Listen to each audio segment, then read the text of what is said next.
दोस्तों,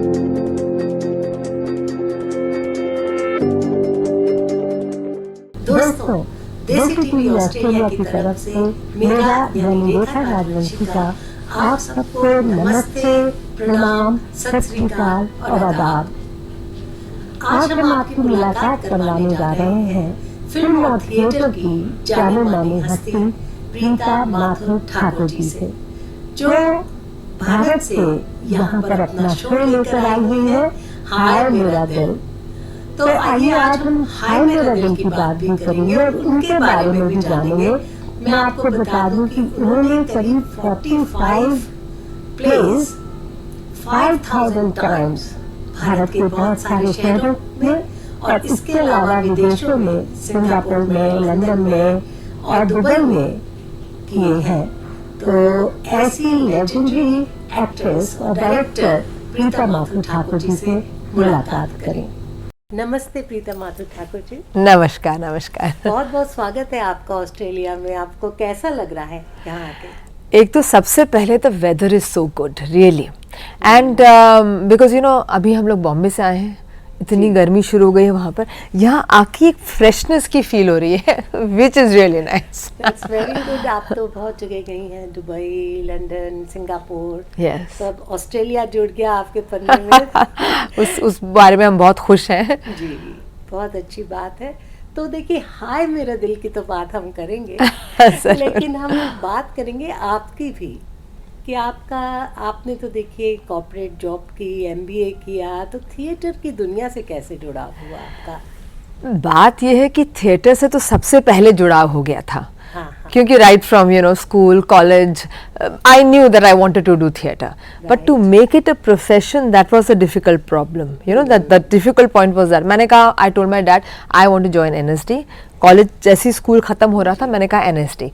ही said nothing doing, NSD करके करोगी क्या तुमको कुछ हीरोइन बनना है फिल्मों में? आई सेड नहीं, वो बात नहीं, acting, theatre. He didn't understand. He said तुम चुपचाप पढ़ाई करो, अपने पैसे कमाओ, अपने पैसे से फिर जो चाहे कर लेना।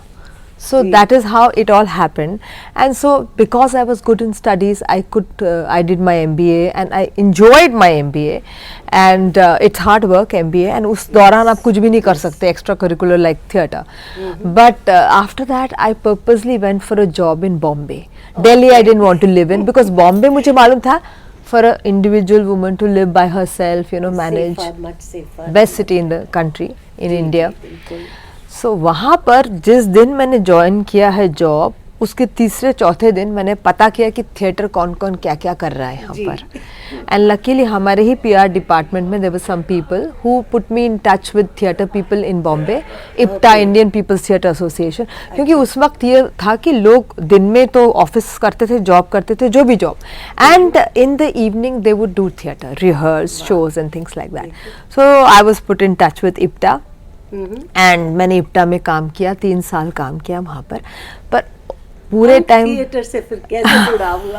मैं यही पूछना चाह रही थी। और भी दिनेश ठाकुर जी के साथ, जो कि एक लेजेंडरी एक्टर डायरेक्टर रहे, बहुत सारी फिल्मों में उन्होंने काम किया। अंकुर, परिणय जैसी हमारी उम्र के लोगों की जो फिल्में थी, हमारे उम्र के लोगों के हम लोग वही सब देख देख के बड़े हुए। Yes yes, he was a, वो बताइए कैसे? So he was a very well known actor. Theatre में उनका बहुत बोलबाला था, एंड अंक का नाम उस समय भी बहुत ज़्यादा था। And I wanted to join अंक, but and because I saw their place, मैं उनसे मिली भी और मैं दिनेश जी से कहा कि दिनेश जी हम इप्टा में काम तो कर रहे हैं लेकिन अंक ज्वाइन करना चाहते हैं। तो ही सेड नहीं, तुम तो इतना अच्छा काम कर ही रही हो, वो सब मेरे दोस्त हैं, क्या ज़रूरत है? He just did not let me talk to him a little more about theatre or joining his group. He said you are doing fine, you're good, fine. अब क्या करें जब वही बोल रहे हैं? But what was happening in IPTA was that I was doing well. I mean ज़्यादा plays नहीं हो रहे थे, लेकिन I was thinking that I am not upping my craft. मुझे अपने आप अपने ऊपर काम करने के लिए जगह नहीं मिल रही है और मौका नहीं मिल रहा है। तो मेरे कुछ फ्रेंड्स थे जो अंक में थे, और I remember the first play I did with IPTA, the first major role I did with IPTA. तो शौकत आज़मी, शबाना जी की मदर, वो आई थी देखने नाटक। वो शबाना जी बहुत जुड़ी हुई हैं इप्टा से, तो उन्होंने कहा लड़की अच्छी है एक्सप्रेशंस इसके बड़े अच्छे हैं, बट जब ये बोलना शुरू करती है तो आवाज में वो दम नहीं है. अब वो आवाज में दम कैसे लाया जाए, that was a thing and I wanted to work on myself. फिर ये हुआ कि आई थॉट कि दिनेश जी ही एक आदमी हैं जिनके, बिकॉज हंगल साहब भी थे इप्टा में, Mushtaq Khan, Sudhir Pandey, all these people, but I was not getting that you know key to myself. So I thought this is a man. बहुत मैंने कोशिश की. यस. सो देन जिस दिन एक वो नया प्ले पढ़ने वाले थे, उनकी एक एक्ट्रेस जो मेरी अच्छी दोस्त थी, क्योंकि उस समय तक मैंने 1-2 सीरियल्स भी कर लिए थे along with the job I had managed. So I made some friends, good friends, and she called me up. She says कि आज दिनेश जी एक नया प्ले पढ़ने वाले हैं, उनको तुम फोन करो और कहो कि मुझे आना है, सुनना है नाटक, सिर्फ सुनना है. ऐसा सिर्फ सुनना है दिनेश जी, सिर्फ नाटक सुनना है. तो ये सर अच्छा आ जाओ, मतलब बेमन से कहा, पर I landed up. And then he read the play, and in that play there was this one small role. Right. So he said ki would you like to do this? I said yeah sure anything. You know, so that was my first and last small role with Ank. Right. Yeah. तो कोई ऐसा play जो आपके बहुत दिल के करीब हो है और जो आपको लगता है कि आपने उनके साथ बहुत अच्छा किया? तो 3-4 प्लेज हैं ऐसे. अच्छा. एक तो है अंजी, एक है कन्यादान, ये दोनों विजय तेंदुलकर के प्लेज हैं. फिर बाद में हम दोनों जो मैंने अभी रिवाइव किया है दिनेश जी के जाने के बाद. There were only 2 of us in that play and that was the first 2 character play of Ank that Dinesh ji directed. And but बहुत अच्छा प्ले बन गया था वो. फिर लगा कि जब दिनेश जी चले गए तो उसके बाद लगा कि अब कौन और दूसरा आएगा जिसके साथ हम इस तरह का, इस लेवल का, यू नो, एक बहुत अच्छा आपका इक्वेशन बन जाता है. There were with Dinesh ji, there were times when you know suddenly he say some dialogue which is not part of the script and I'd respond with another dialogue which is not part of the script. So dialogues and punches you know show में, running show में बन जाते थे. उस तरह का equation था. तो अब यू नो वही होता है कि big loss and big loss for theatre as well. But आप उसके बाद से अंक संभाल रही हैं, उनकी लेगेसी को आप कंटिन्यू कर रही हैं. क्या ऐसे कुछ चैलेंजेस आपको? यस, क्योंकि आपको बताऊं कि जब Dinesh ji passed away, everybody you know, ये अफवाह, अभी theatre world is also not so big, it's a small world and people know each other, and अफवाह ये थी कि भाई अब तो अंक ख़त्म हो गया, दिनेश जी नहीं रहे, you know, he was a celebrity, the personality, the driving force. अब क्या होगा, you know, Ank will not really survive. And Ank was one of the biggest theatre groups, it still is. Of course it is, we've expanded our horizons and work and productions.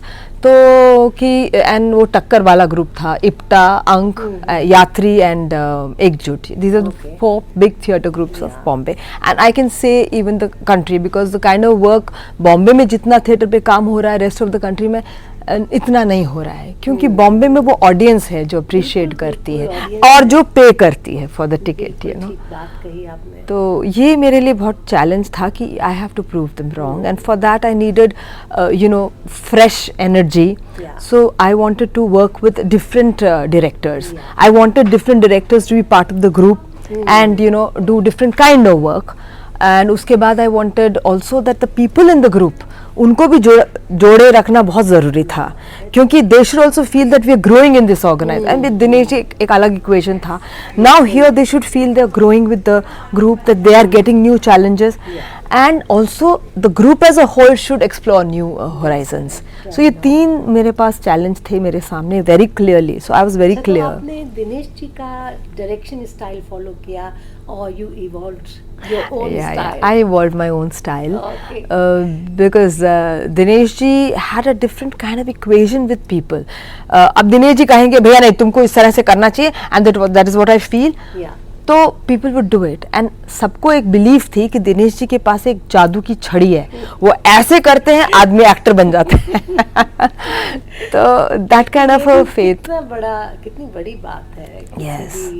Director के ऊपर faith होना लोगों की, और इस हद तक कि वो बना सकता है उनको कुछ. Yes. ये एक बहुत बड़ी बात है. Yeah.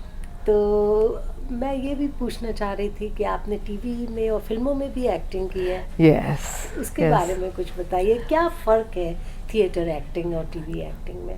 सो फ़र्क तो है, ऑब्वियसली सबसे बड़ा फ़र्क तो ये है कि आप टुकड़े टुकड़े में काम करते हैं, सिनेमा हो या टीवी, तो उसमें आपको इतना ज़्यादा लाइनों के साथ जो जूझना नहीं पड़ता है. You can do it in bits and pieces. Okay. But that also becomes a slight disadvantage in cinema, because then you don't live the role, live that character as you do on stage. Because from the beginning, third bell ke baad till the final ending, you are living that role. You are in that space. You are in that zone, and you grow in that zone. अब cinema में आप टुकड़े टुकड़े पे करते हैं, लेकिन cinema में ये है कि there are close-ups. You don't have to bother. You don't have to.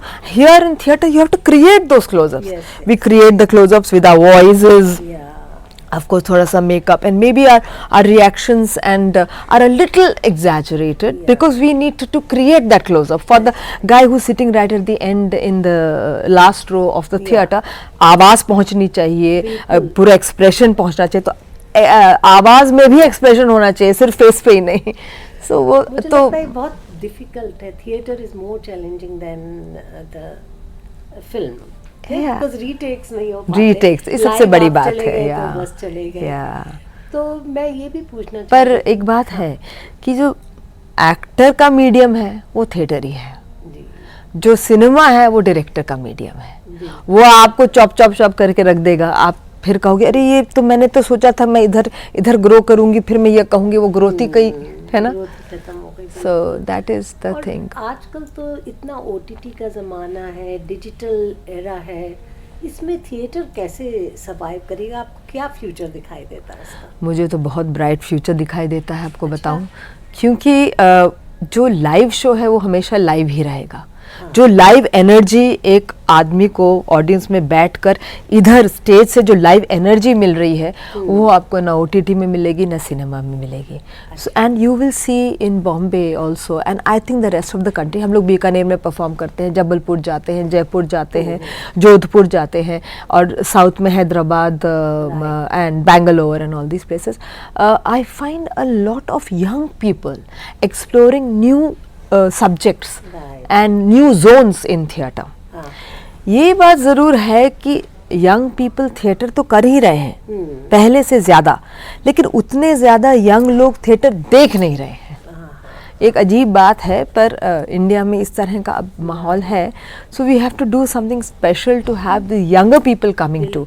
But it will happen if young people are doing theatre, they are joining, they are creating their own groups, new groups are being created. तो फिर आप एक धारणा ये भी है लोगों की कि ये बड़ा क्लासी सा एक वो है, लोग आधे लोग समझेंगे नहीं समझेंगे. एक ये भी यहाँ भी जो लोग थिएटर करते हैं उनको ये चैलेंजेस फेस करने के लिए पड़ते हैं. इनफैक्ट ये हाय मेरे दिल की, दिस इज़ पार्ट ऑफ हाय मेरा दिल हिस्ट्री, कि जब थिएटर शुरू किया दिनेश जी ने बॉम्बे में, तो बॉम्बे में भी यही धारणा थी जो आप कह रही हैं कि ये तो बड़ी इंटेलेक्चुअल मामला है, आपको बहुत समझना सोचना पड़ता है कि जो आप देख रहे हैं उसके क्या क्या मायने हैं, और ये बड़ी गंभीर चीज़ है. तो दिनेश जी ने कहा यार ऐसे तो थिएटर में लोग घुसेंगे नहीं, सो आपको एक ऐसा प्ले करना चाहिए which is for all, and people realise that theatre is fun. So that is why Haye Mera Dil happened. Okay. तो हाय मेरा दिल का बड़ा हाय मेरा दिल की तरफ भी चलते हैं. मैं आपसे ये पूछना चाह रही थी कि सोशल चेंज में आपको लगता है कि थिएटर रोल प्ले करता है, या आपके थिएटर जो है सोशल चेंज लाने के लिए कुछ? सी सोशल चेंज एज सच तो I say that neither cinema nor anything like that or theatre can bring about. It can definitely bring about a heightened awareness. आप चीज़ों के बारे में आपको पता चलता है, आप उससे उसको समझ सकते हैं कि हाँ ये चीज़ें हैं सोसाइटी में, ये चीज़ें हमें समझनी चाहिए. जिससे आप बिल्कुल टोटली इग्नोरेंट हैं, वो बात आपके सामने आ जाती है, वो आपको देखने में दिखाई पड़ती है.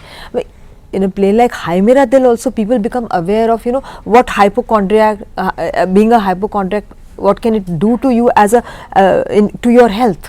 वो भी एक मैसेज है उधर भी. तो ये हाँ ठीक है. हाँ, आप अपने तो वो पूरा सोशल चेंज, जैसे कि एक मेजर चेंज आ जाएगा और सारे लोग अलग सोचने लगेंगे और बिल्कुल उस राह पे चल पड़ेंगे, ऐसी बात तो नहीं होगी. But yes, they will be forced to think, there is provocation to start thinking in a different way, become more aware. And हो सकता है कि ये इफेक्ट आपके आप थिएटर से निकलते हैं, आपके साथ 4-5 दिन, या अगर मैसेज बहुत स्ट्रांग होती है तो 1 महीने तक रहे, आप दूसरों से भी और लोगों से भी इस बारे में बात करें और पूरा सोसाइटी में कुछ एक अलग तरह की बातें आएँ. लेकिन complete social change, but this itself is enough, I think. It's the beginning. Yeah, it's the of, beginning. It is the thinking beginning. that people think they can make Yeah. changes, they can bring Yes. changes. तो हाय मेरा दिल की बात करते हैं. हाय मेरा दिल जो Sai creative arts लेके आ रहे हैं, क्या लोगों के दिल पर छुट्टियां चलाने वाला है? तो जैसे मैंने आपको बताया था, बेसिकली ये प्ले इसकी इजाद इसीलिए हुई थी कि एक to promote the feeling of theatre as fun, that ये कोई बहुत ज़्यादा इंटेलेक्चुअल और गंभीर चीज़ नहीं है. You can have fun and you can enjoy in theatre. तो ये, and it's very much like everyday life. It's like looking into the drawing room of a household. आप किसी के ड्राइंग रूम में झांक रहे हैं, जहाँ लोग वैसे ही बिहेव करते हैं जैसे आप बिहेव करते हैं. बट आपके घर में, आपकी ज़िंदगी में एक छोटी छोटी चीज़ें होती हैं जिस पर आप इरिटेट हो जाते हैं, लेकिन कोई दूसरा उसको देखता है, वो हंसता है कि I mean what the hell, what, how funny is this. तो वो बात जो निकल के आती है ना, that is something which is appealed about this play. It just looks as if you are looking into somebody else's house, they are behaving like you behave.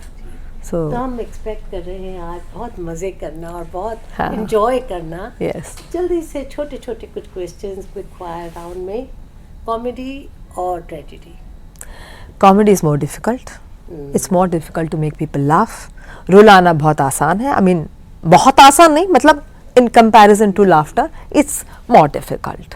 It's easier to make people cry is easier. Make people laugh, make them forget about their own problems and just be here and enjoy is a little more difficult. Another quick questions. Few questions. Tea or coffee? Tea. Masala chai. Sweet or savory? Savory. Samosa. Samosa. Well. Early morning or late night? Actually late night. भैया shows rehearsals वही होते हैं, तभी होते हैं. बिल्कुल. Party or quiet time? Well, both, but yeah, now more quiet time because I'm beginning to write a little now, and my next play that I'm going to be doing is something which I have written, and I'll be directing as well as acting in it. Wow. So, तो अभी So many hands. quiet time. Books or TV? Books. Books. I can see that. Your favorite destination so far? Well, I'm still exploring, and I get a different feel and a different flavor everywhere I go. But of course, India is the best. So, yeah. We also always believe that. Yeah. Your favorite actor? Favorite actor, I have to say Nasir bhai, Nasiruddin Shah. उनका एक play है father. हाँ. आप अगर रोए नहीं jar jar उस play में तो मैं मानूंगी है. वो इतना इमोशनल और इतना, and he is so realistic. You feel that it's your father right there. Any upcoming project? Yeah. We have 2-3 plays which we are planning. You see, 2026 में Ank becomes 50 years old. Wow. So it's a huge challenge. मैंने दिनेश आपने 50 plays किए हैं. हाँ 50 plays अब ज़्यादा हो जाएंगे. तो I have done about 5,000 plus shows of 50 plays. तो एक तो play है called सीता बनवास. अच्छा. And it has been written by Aga Hashar Kashmiri. Wow. वो the doyen of Parsi theatre. तो उनका लिखा हुआ ये एक beautiful play है, and it deals with after Ram and Sita have become king and queen, it deals with that part of their lives, which is a very sensitive part and very Ram काफ़ी बदनाम भी है इस बारे में कि आपने उनको भेज दिया उधर सीता को. तो वो वाला जो पोर्शन है बहुत ब्यूटीफुली रिटन. आप लोग उसमें हाँ, सीता का भी. हाँ. And उसके बाद this play that I am writing, it is about Veera Rani Abbakka. She was the first Indian freedom fighter of the country. She fought the Portuguese. and very little known about her. So I've done a lot of research, tried to find as much as I can about her. बहुत And बहुत इंतजार। yeah. और कुछ message अगर aspiring actors को देना चाहें? up your craft. You have to work on yourself because आप में क्या वीकनेसेस हैं, क्या स्ट्रेंथ्स हैं, और एक सिलसिलेवार एक फंडामेंटल में जाके इस क्राफ्ट को समझना बहुत ज़रूरी है. Because you know I do a workshop called I have modelled my own workshop. It is called कहानी से नाटक तक. सो हम लोग कहानियों को लेकर उस पर काम करते हैं और पूरी बॉडी एक्सप्रेशन, फेस, वॉइस पे सिलसिलेवार डिटेल में काम करते हैं. There are certain tools which you need to know, because without those tools, see, instinct will work, but will it work every time? You must have those tools, you must know about those tools. So aspiring actors must train. They definitely must train. That is very important. That's a very good advice to them. And thank you so much, Preeta ji. It was so nice to talk to you. Thank मन you तो for कर being रहा है, here. बहुत लंबी बात करें आपसे, पता नहीं क्या क्या पूछें, क्या क्या जाने. हाँ. लेकिन हमारे ऑडियंस के लिए आज इतना ही, और फिर मुलाकात होगी. और साई क्रिएटिव आर्ट्स को भी आभार जिन्होंने हमें मौका दिया. आपसे मंजू मिलने मित्तल को भी बहुत आभार, because she is the one who's taken this whole big bold step. बड़ी हिम्मत है बिल्कुल, उनकी बिल्कुल, टू बिल्कुल. Bring us all here. जी, नमस्ते. नमस्कार, नमस्कार. Thank you so much.